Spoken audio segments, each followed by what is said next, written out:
네, 여러분 반갑습니다. 미래의 목회와 말씀연구원 원장으로 섬기고 있는 포항제일교회 박영호 목사입니다.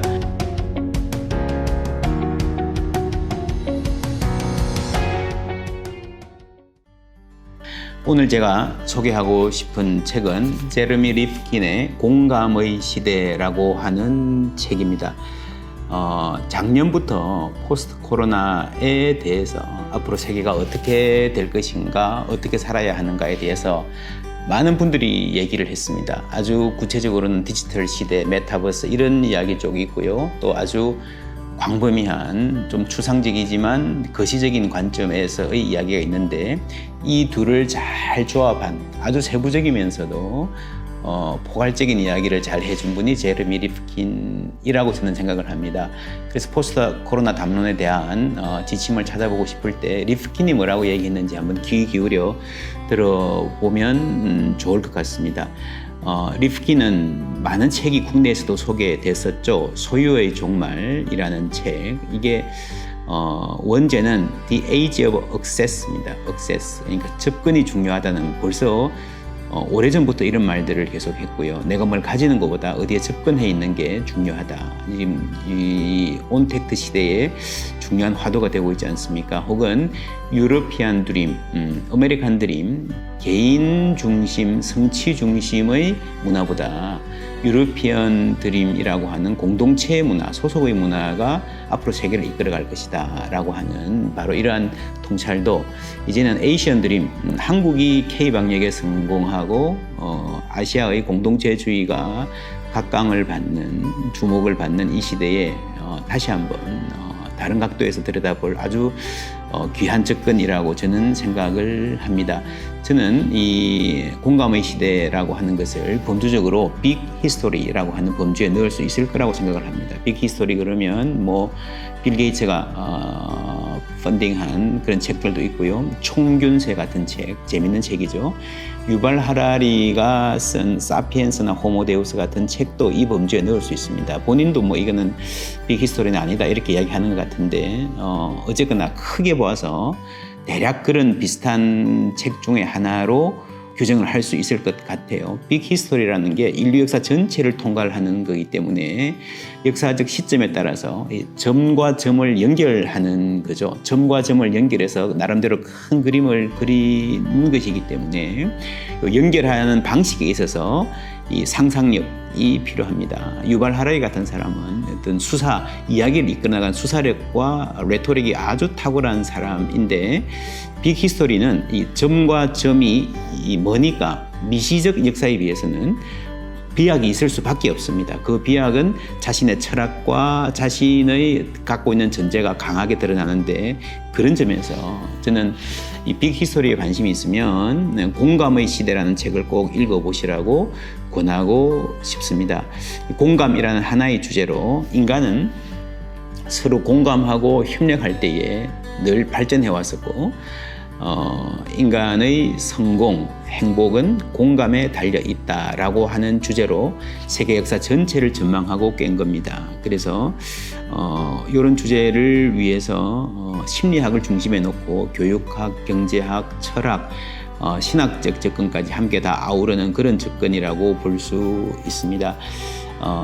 공감해야 잘 살 수 있다 뿐 아니라 지금 세계적으로 빈부격차가 엄청나게 확대되고 있고 기후변화 같은 자연의 착취 현상이 아주 심각한데 이것 또한 극복하고 인류가 생존하고 번영하는 유일한 길은 공감에 있다라고 하는 주장을 아주 재미있게 잘 풀어내고 있습니다. 목회하시는 분들, 특히 설교하시는 분들이 읽으시면 좀 두꺼운 책이긴 하지만 요소 많은 통찰력을 주는 그러한 대목들도 많습니다.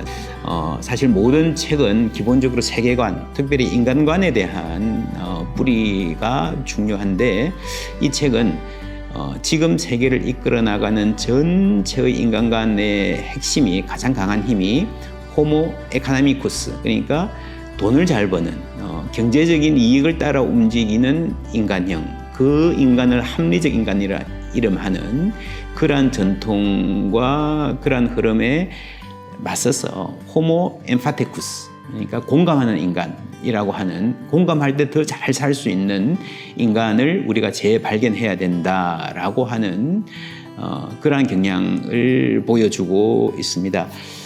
그래서 이러한 점이 다른 빅 히스토리 책과는 다르게 기독교와의 접점이 아주 많이 있습니다. 특별히 요즘에 이제 ESG라고 하는 말 많이 하지 않습니까? 환경, S, 사회적 책임 혹은 가치, governance, G. 여기서 governance가 굉장히 중요한데, 이 governance라는 말을 번역하기가 힘듭니다. 지배구조라는 말로 번역하기도 하지만 사실 지배라는 말이 주는 어감하고 governance는 굉장히 다르죠. governance는 오히려 협치 혹은 구성원들의 개별성과 창조성을 존중해서 그걸 최대한 이끌어내는 어떤 공동체의 방향이나 방식을 이야기하는 거죠. 그런 점에서 저는 ESG에서 이야기하는 가버넌스보다 성경에서 이야기하는 코이노니아가 훨씬 더 이 앞으로의 사회를 위해서 효과적인 유효한 대안이 될 수 있다고 생각합니다. 코이노니아는 나눔, 참여, 그리고 교제, 우리가 펠로우십이라고 번역하는 성경적인 가치죠. 다 아우르는 개념입니다. 아리스토텔레스는 폴리스는 시민들의 코이노니아라 그랬고요. 여기는 참여와 나눔이 함께 포함이 되는 거죠. 그 폴리스의 코이노니아를 구현하는 게 에클레시아라고 했기 때문에 예수님이 우리 인간을 볼 때 그렇게 보시잖아요. 그죠? 인간의 고통을 긍휼히 여기시는 마음, 그리고 우리가 교회에서 성찬을 할 때에 그리스도의 몸과 피에 참여하는, 삼위일체의 교제에 참여하는 그 코이노니아가 바로 복음의 핵심인데, 이런 인간 사회를 위한 하나님의 대안, 코이노니아 하고요, 제레미 리프킨이 이야기하는 이 공감이라고 하는 것은 굉장히 밀접한 관련이 있습니다. 그래서 교회가 우리 교회의 고민이 이 제도교회가 어떻게 살아남을 것인가, 제도교회가 앞으로 어떻게 될 것인가 하는 데만 머무르지 않고 인류 사회 전체에 대한 대안을 모색한다면 이런 고민을 우리가 분명히 해봐야 되고요. 그런 점에서 성경이 말하는 코이노니아라고 하는 복음의 아주 중요한 표현과 그리고 복음적인 인간관하고 리프킨이 공감의 시대에서 이야기하는 공감하는 인간, 호모 엠파테쿠스가 만나는 자리를 잘 모색해 보면 앞으로 미래 사회를 향한 새로운 상상력이 열릴 수 있는 중요한 실마리가 될 수 있다 하는 생각에서 제레미 리프킨 공감의 시대 추천드립니다.